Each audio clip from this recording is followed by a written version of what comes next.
Terima kasih Tuhan Yesus. Kau sungguh baik, teramat baik dalam kehidupan kami. Haleluya. Oh, Engkau sungguh baik bagiku.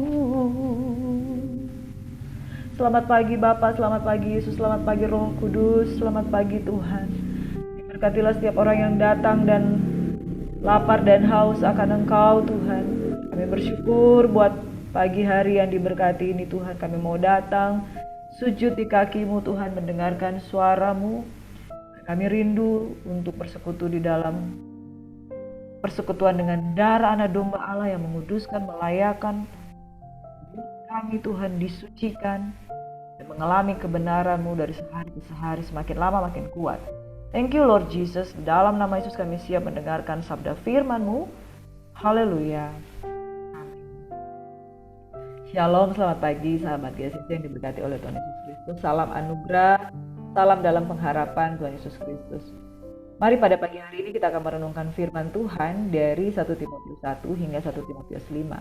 Janganlah seorang pun menganggap engkau rendah karena engkau muda.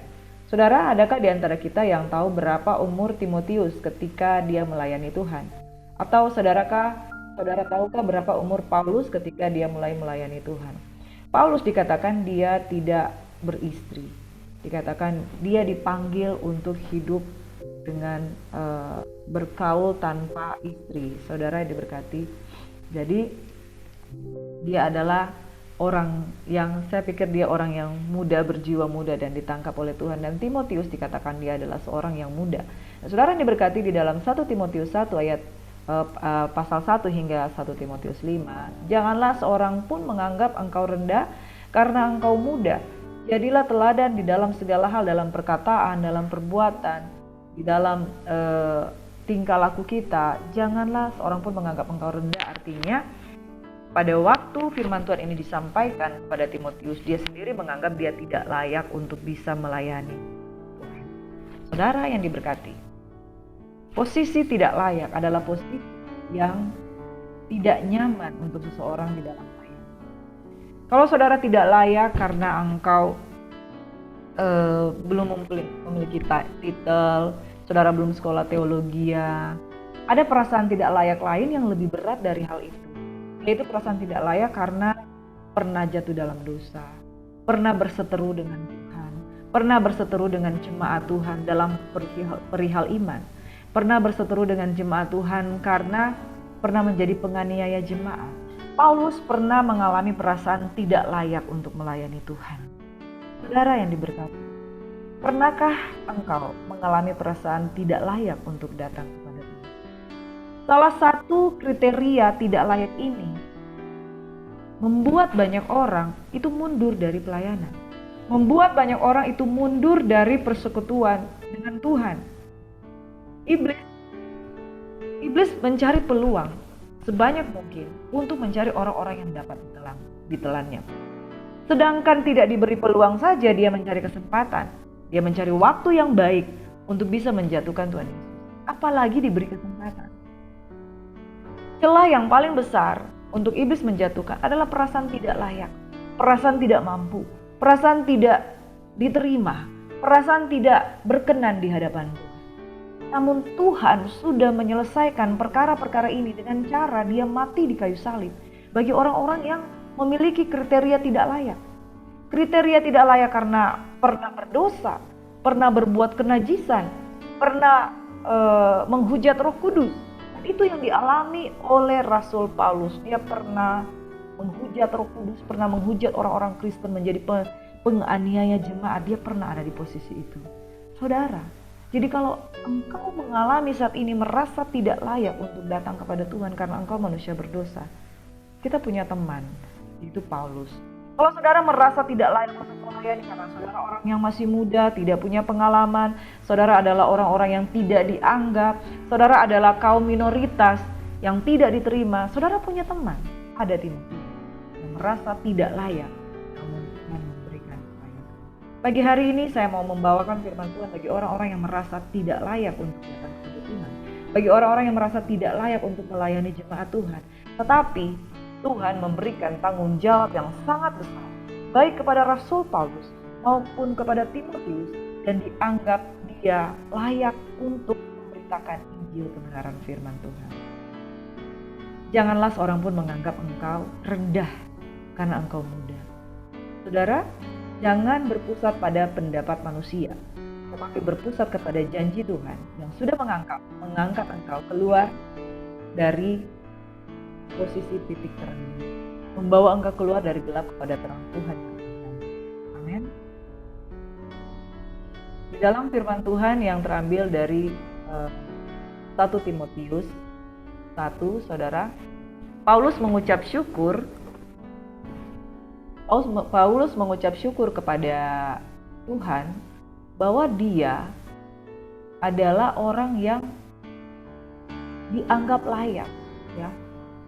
1 Timotius 1, aku bersyukur kepada dia yang menguatkan aku, yaitu Kristus Yesus Tuhan kita, karena ia menganggap aku setia dan mempercayakan pelayanan ini kepadaku. Aku yang tadinya seorang penghujat, seorang penganiaya, seorang ganas, tapi aku telah dikasihaninya karena semuanya itu telah kulakukan tanpa pengetahuan, yaitu di luar iman. Malah kasih karunia Tuhan kita itu telah dikaruniakan dengan limpahnya kepadaku dengan iman, dengan kasih dalam Kristus Yesus. Perkataan ini benar dan patut diterima sepenuhnya. Kristus Yesus datang ke dunia untuk menyelamatkan orang berdosa, dan di antara mereka akulah yang paling berdosa. Tetapi justru karena itu aku dikasihani, agar dalam diriku sebagai orang yang paling berdosa, Yesus Kristus menunjukkan seluruh kesabarannya. Dengan demikian aku menjadi contoh bagi mereka yang kemudian percaya kepadanya, yang mendapat hidup yang kekal. Hormat, kemuliaan sampai selama-lamanya bagi Raja segala zaman, Allah yang kekal, yang tak nampak, yang esa. Amin. Saudaraku yang diberkati, Paulus historinya adalah penghujat, penganiaya orang Kristen, hidup di luar iman, orang berdosa. Tapi apa yang dia alami? Dia dikasihani, bahkan dianggap setia, bahkan dipercayakan pelayanan. Bahkan dia menjadi salah satu rasul yang membangun jemaat dan mendelegasikan pelayanan. Salah seorang yang didelegasikan pelayanan adalah Timotius. Tugas ini kuberikan kepadamu, Timotius anakku, sesuai dengan apa yang telah dinubuatkan tentang dirimu, supaya dikuatkan oleh nubuat itu engkau memperjuangkan perjuangan yang baik dengan iman dan hati nurani yang murni. Beberapa orang telah menolak hati nuraninya yang murni, dan karena itu kandaslah iman mereka. Di antaranya Himeneus dan Alexander, yang telah kuserahkan kepada iblis supaya jera mereka menghujat. Saudara yang diberkati oleh Tuhan Yesus Kristus, Paulus seorang yang tidak layak, Timotius juga seorang yang tidak layak, dan kemudian Paulus memanggil dia untuk dipakai bagi kerajaan surga. Dianggap dia tidak layak, namun dia telah dikuatkan oleh nubuat itu untuk memperjuangkan yang baik dengan iman dan hati nurani yang murni. Jadi Timotius dipanggil. Selain Timotius ada juga orang yang dipanggil, tapi mereka menolak hati nurani yang murni. Karena itu iman mereka tidak bertumbuh, kandas, yaitu Himeneus dan Alexander. Saudara yang diberkati, ini yang message yang saya mau katakan kepada kita semuanya. Ada banyak orang terpanggil, banyak orang yang dipilih, saudara, tapi tidak banyak orang yang tetap tinggal setia di dalam panggilannya, sekalipun sudah memperoleh banyak nubuatan. Saudaraku, Tuhan sudah berfirman, sudah sering kali dan banyak sekali berfirman untuk memanggil sebanyak-banyak mungkin orang untuk datang. Ada orang yang memilih untuk bertumbuh, tapi ada orang yang dia hati nuraninya itu hati nuraninya itu dia tidak perkuat, dia tidak pertajam, sehingga kandaslah iman mereka. Himeneus, saudara yang diberkati oleh Tuhan Yesus Kristus, mereka adalah orang-orang yang sebenarnya sudah dipanggil, sama panggilannya mau seperti Timotius, tapi kandas. Saudara, jadi jika kita tidak menjaga hati nurani kita, hati-hati supaya jangan kita kandas di dalam panggilan Tuhan. Mari saudara, Tuhan tidak perlu mengingatkan berulang-ulang untuk kita, ayo melayani, ayo datang kepada Tuhan, ayo dengan hati nurani yang murni, datang dengan sungguh-sungguh kepada Tuhan. Saudaraku yang diberkati oleh Tuhan kita Yesus Kristus, ketahuilah bahwa orang-orang yang terpanggil jangan berhenti hanya sekedar dipanggil, tetapi menjadi orang pilihan yang menjaga hati nuraninya yang murni, yang menetapkan dirinya sebagai orang-orang yang layak. Dulu Paulus penghujat, penganiaya, hidup di luar iman, orang berdosa, tapi sekarang dia dikasihani. Dan dia tetap tinggal di dalam belas kasihan Tuhan, sehingga ketika dia dengan setia melaksanakan panggilan Tuhan, dia dianggap setia. dan dipercayakan pelayanan. Kemudian dia menjadi rasul yang membangun jemaat. Saudara, kita dipanggil bukan untuk cari-cari popularitas dan ingin diangkat. Tapi tahukah saudara bahwa Tuhan sudah datang ke dalam dunia di dalam kemuliaannya agar kita orang-orang yang percaya ini dibawa kepada satu standarisasi untuk membawa orang lain juga upgrade, raising the standard. Amin. Membawa orang-orang lain juga bertumbuh imannya. Timotius masuk di dalam rancangan Tuhan. Tetapi Himeneus dan Alexander, dia diserahkan kepada iblis karena kandas hati nurani mereka dan iman mereka pun kandas. Saudara, ada beberapa nasihat Paulus terhadap Timotius dari dalam 1 Timotius 4, dari 1 Timotius 1 hingga 1 Timotius 5 dan 6 dan seterusnya, saudara. Yang pertama, dia memberikan nasihat bagaimana sih cara mendoakan jemaat, mulai dari pemerintah, karena pemerintah yang berjaga-jaga untuk jiwa-jiwa, lalu mengatur tata tertib ibadah di dalam jemaat. Laki-laki harus seperti apa, perempuan harus seperti apa. Jadi Paulus menasihati Timotius, ayo jangan lalai mempergunakan karunia yang ada padamu. Jadi gereja-gereja Tuhan yang awal-awal dibangun oleh nasihat Rasul Paulus, yaitu dia mendirikan, makanya kalau rasul dia meletakkan dasar dari sebuah pelayanan yang kokoh, yang teguh, yang kuat, dan setelah itu dipercayakan kepada gembala-gembala lokal. Jadi Paulus memberikan nasihat kepada Timotius tentang hal mendoakan jemaat, tata tertib ibadah dalam jemaat, wanita seperti apa, pria seperti apa, lalu menetapkan syarat-syarat bagi penilik jemaat, menetapkan syarat-syarat bagi diaken, memahami fungsi jemaat sebagai tiang penopang, lalu diajarkan bagaimana supaya mewaspadai pengajar-pengajar sesat. Saudaraku yang diberkati oleh Tuhan Yesus Kristus, Timotius diajarkan untuk peka. Ada orang-orang yang memberitakan Injil tetapi dengan maksud-maksud yang lain. Kemudian mereka mengajarkan dengan mengajarkan dongeng-dongeng nenek-nenek moyang yang penuh dengan ketahyulan.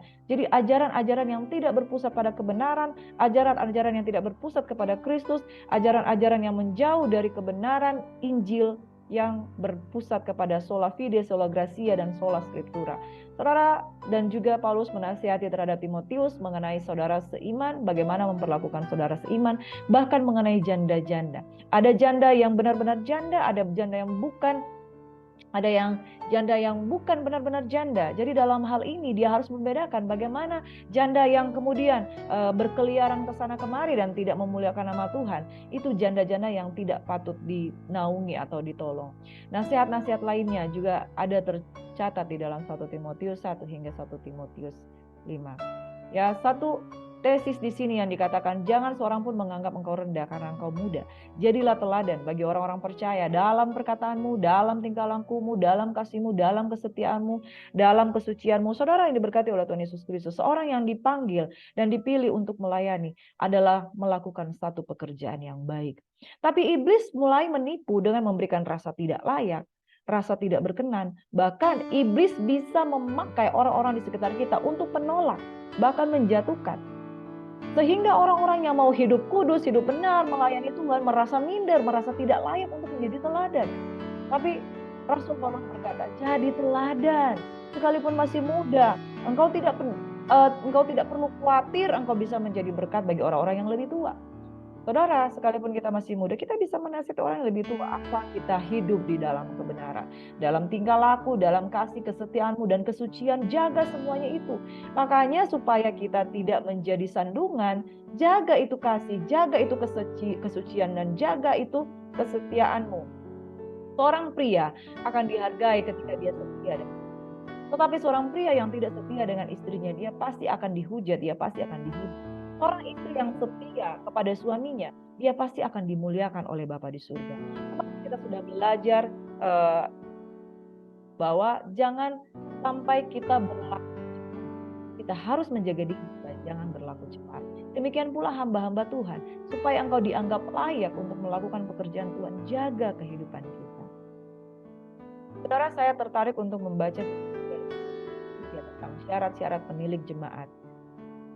Jadi sekalipun kita punya masa lalu, kita punya dosa, bahkan hari ini kita masih jatuh bangun, tapi saudara, standar untuk menjadi pelayan itu harus bisa menjaga diri. Penilik jemaat, syamas, diaken, ya, orang-orang yang melayani meja, orang-orang yang melayani sebagai rasul, penginjil, rasul nabi, penginjil, gembala, dan guru, saudara yang diberkati, itu harus menjaga dirinya. Bahkan untuk penilik jemaat saja ya, orang-orang yang penilik jemaat ada di tengah jemaat dan diaken yang melayani meja, itu saja standarnya sangat tinggi. Apalagi kalau dia rasul, apalagi kalau dia nabi, apalagi kalau dia penginjil, apalagi kalau dia gembala ataupun guru. Saudara yang diberkati, standarnya itu harus ada. Jangan kita karena yang penting kan orang berdosa diterima untuk melayani, tapi standarnya harus ada. Karena kita dipanggil dari gelap kepada terang Tuhan yang ajaib.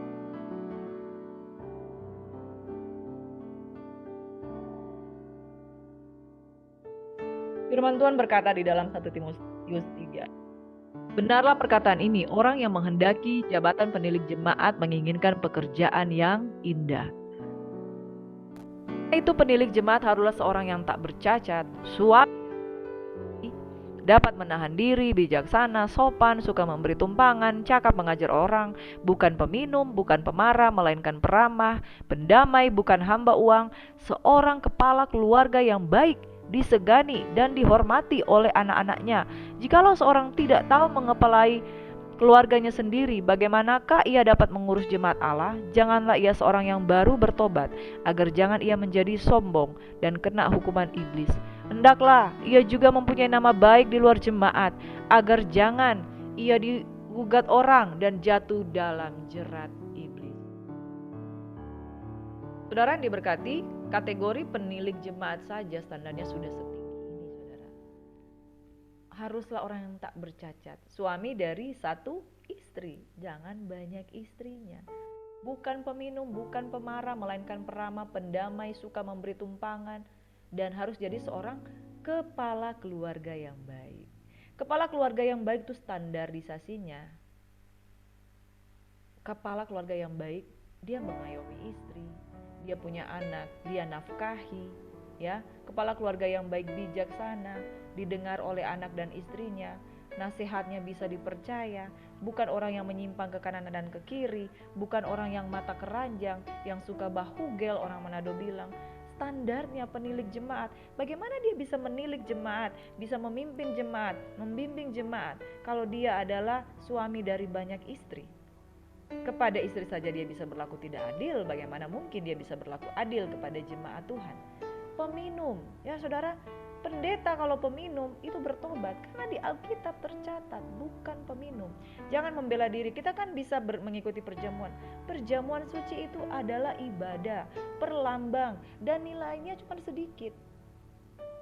Dikatakan juga di dalam firman Tuhan, dan hendaklah engkau mencampur air minummu dengan anggur karena ada gangguan dalam pencernaan.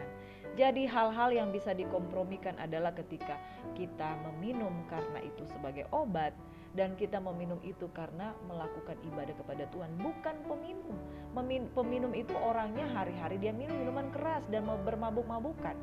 Ya, saudara yang diberkati oleh Tuhan Yesus Kristus, peramah, pendamai. Jangan jadi pendeta engkau sendiri setiap kali harus didamaikan dengan jemaat, karena engkau selalu berseteru dengan jemaat. Ya, penilik jemaat kalau dia nggak bisa berdamai dengan orang lain, malah harus didamaikan, engkau bukan masuk di dalam standarisasi hamba Tuhan yang baik. Syarat-syarat bagi diaken. Diaken haruslah seorang yang terhormat. Jadi saudara, kalau Anda sudah terlalu banyak dihujat, mungkin engkau akan membela diri dan berkata, jemaat tidak senang dengan saya. Jemaat itu selalu mencari-cari kesalahan saya.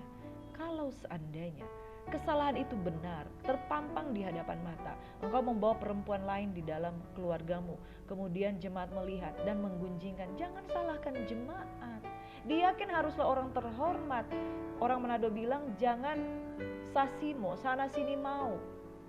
Ada diaken-diaken yang kesana kemari melayani jemaat, tetapi bukan dengan maksud yang murni. Jangan bercabang lidah.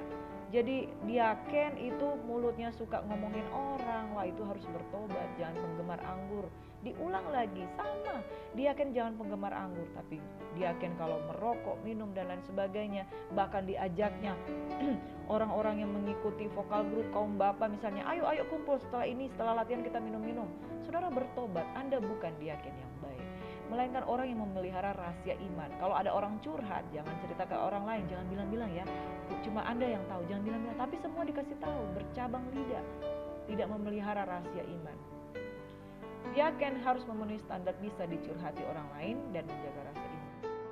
Mereka juga harus diuji dahulu. Dan ingat, di dalam dikatakan janganlah mereka seorang yang baru bertobat agar jangan ia kena hukuman iblis. Jangan baru bertobat sudah ambisi untuk melayani, minta jabatan pula, akhirnya begitu masuk di dalam jerat iblis tidak tertolong. Saudara, demikianlah istri-istri, hendaklah orang terhormat, jangan pemfitnah, hendaklah ia dapat menahan diri dan dapat dipercaya. Dia akan haruslah suami dari satu istri. Sekali lagi ditegaskan, bukan orang yang memiliki banyak istri. Mengurus anak-anak dan keluarganya dengan baik. Jadi saudara, kalau mau pilih pelayan, lihat latar belakang keluarganya. Adalah keluarga yang baik. Saudara harus berjuang. Keluarga yang baik akan menghasilkan pelayanan yang baik. Karena mereka yang melayani dengan baik beroleh kedudukan yang baik, sehingga dalam iman kepada Kristus Yesus mereka dapat bersaksi dengan leluasa. Amin. Saudara, di dalam 1 Timotius 4 juga diingatkan oleh Rasul Paulus untuk menghadapi pengajar sesat. Tetapi Roh dengan tegas mengatakan pada waktu-waktu kemudian ada orang yang akan murtad lalu mengikuti roh-roh penyesat dan ajaran setan-setan oleh tipu daya pendusta-pendusta yang hati nuraninya memakai cap mereka. Mereka itu melarang orang kawin, melarang orang makan makanan yang diciptakan Allah supaya dengan pengucapan syukur dimakan oleh orang yang percaya dan yang telah mengenal kebenaran. Karena semua orang yang diciptakan Allah itu baik dan suatu pun tidak ada yang haram jika diterima dengan ucapan syukur. Sebab semuanya itu dikuduskan oleh firman Allah dan oleh doa. Dengan selalu mengingatkan hal-hal itu kepada saudara-saudara kita, engkau akan menjadi seorang pelayan Kristus Yesus yang baik, terdidik dalam soal-soal pokok iman kita dan dalam ajaran sehat yang telah kau ikuti selama ini. Tetapi jauhilah tahyul dan dongeng nenek-nenek tua. Latihlah dirimu beribadah. Latihan badani terbatas gunanya, tetapi ibadah itu berguna dalam segala hal karena mengandung janji, baik untuk hidup ini maupun untuk hidup yang akan datang. Perkataan ini benar dan patut diterima sepenuhnya. Oleh sebab itu sebabnya kita berjerih payah dan berjuang karena kita menaruh pengharapan kita kepada Allah yang hidup, juru selamat semua manusia, terutama mereka yang percaya. Beritakanlah dan ajarkanlah semuanya itu. Janganlah seorang pun menganggap engkau rendah karena engkau muda. Jadilah teladan bagi orang percaya dalam perkataanmu, dalam tingkah lakumu, dalam kasihmu, dalam kesetiaanmu, dan dalam kesucianmu. Sementara itu sampai aku datang, bertekunlah dalam membaca kitab-kitab suci, dalam membangun dan dalam mengajar. Jangan lalai dalam mempergunakan karunia yang ada padamu, yang telah diberikan kepadamu oleh nubuat dan penumpangan tangan sidang penatua. Perhatikanlah semuanya itu, hiduplah di dalamnya, supaya kemajuanmu nyata kepada semua orang. Awasilah dirimu sendiri dan awasilah ajaranmu. Bertekunlah dalam semuanya itu, karena dengan demikian engkau menyelamatkan dirimu dan semua orang yang mendengar engkau. Saudaraku yang diberkati oleh Tuhan Yesus Kristus, Timotius diingatkan untuk waspada terhadap pengajar-pengajar sesat, mereka yang penuh dengan tipu daya dan hati nuraninya memakai cap. Jadi kategori orang-orang yang tersesat, hati nurani mereka sudah tidak tajam. Kemudian karena hati nurani dari orang-orang ini sudah tidak tajam, kemudian ajaran-ajaran yang mereka lahirkan pun ajaran-ajaran yang lahir dari pikiran mereka sendiri. Saudara, ingat dan ingat dan ingat, seperti Himeneus dan Alexander, mereka kandas imannya karena hati nurani. Makanya Timotius yang masih muda ini diingatkan, engkau harus rajin membaca kitab suci dan kebenaran, menjaga hidupmu. Karena kalau tidak, hati nurani itu kalau udah cemar, pelayananmu pasti cemar. Jadi saudara, kalau Anda seorang gembala, lalu engkau melihat hamba-hamba Tuhan yang ada di bawah kepemimpinanmu, hati nurani mereka mulai tidak murni, saudara harus hentikan mereka dengan segera, sampai mereka dibaharui kembali dan peka lagi. Kalau tidak, ajaran mereka akan masuk di dalam pengajaran kepada jemaat yang menyesatkan. Roh dengan tegas mengatakan di waktu-waktu kemudian ada orang yang akan murtad. Orang ini yang kenapa dia menjadi sesat? Karena sudah lebih dahulu diawali dengan murtad. Dia tidak percaya kebenaran. Dia ikuti roh penyesat. ajaran setan-setan dan oleh tipu daya pendusta yang hati nuraninya memakai cap mereka, akhirnya keluar pengajaran-pengajaran yang enggak benar. Kejatuhan dalam dosa membuat orang-orang melakukan pengajaran-pengajaran yang salah. Saudara yang diberkati, dengan selalu mengingatkan hal itu kepada saudara kita, kau, Timotius, akan menjadi seorang pelayan Kristus Yesus. Terdidik dalam soal-soal pokok iman dan dalam ajaran yang sehat. Hamba-hamba Tuhan, penting untuk menjaga diri kita terhadap ajaran yang sehat. Kita kompromi dengan satu hal, kita akan kompromi dengan hal-hal yang lain. Dan ingat, jauhilah tahyul, legenda-legenda yang menyesatkan, dongeng nenek-nenek tua. Baliknya, latih diri untuk firman, mendengarkan Tuhan, ajaran. Kalau kau melatih diri, badani terbatas, tapi iman. Sebabnya nasihat Rasul Paulus kepada Timotius, itu sebabnya kita berjerih payah dan berjuang karena kita menaruh pengharapan kita kepada Allah yang hidup. Beritakan dan ajarkan. Sama hamba Tuhan, saya menunjukkan ada orang-orang yang tidak percaya dengan kau dengan ajaran, tapi dalam bahwa perkataan intimidasi jangan seorang pun menganggap engkau rendah, tapi buktikan menjadi role model, teladan orang-orang percaya. Kemudian mereka akan menerima pelajaran, jaga tingkah laku, jangan sembrono, jangan brutal, jangan masuk di dalam hal yang lain, dalam bahasa Indonesia, dalam membaca kita, dalam membangun dan mengajarkan. Dikatakan jangan lalai dalam menggunakan karunia. Itu harus diperlabakan. Karunia itu harus diperlabakan. Saya diberkati oleh Tuhan. Karunia itu kita harus pakai. Karena diberkati oleh Tuhan. Katakan, perhatikan semua itu, hidup di dalamnya supaya kemajuanmu nyata kepada semua orang. Awasilah dirimu sendiri dan awasilah ajaran. Ini pesan di firman Tuhan ini yang terakhir. Kalau kita mau ajaran kita jadi berkat, awasi juga diri. Bertekunlah di dalam pengajaran, dengan demikian engkau akan menyelamatkan dirimu dan kita akan bisa. Nasihat kita akan bisa didengar oleh 1 Timotius 4 ayat 16. Awasilah dirimu sendiri, awasilah ajaranmu, bertekunlah dalam semuanya itu, karena dengan berbuat demikian, engkau akan menyelamatkan dirimu dan semua orang yang mendengar engkau. Saudara, jadilah berkat, jadilah teladan, jadilah senantiasa orang-orang yang takut akan Tuhan. Mari satu dalam berkat. Bapak, terima kasih Tuhan buat pagi hari ini.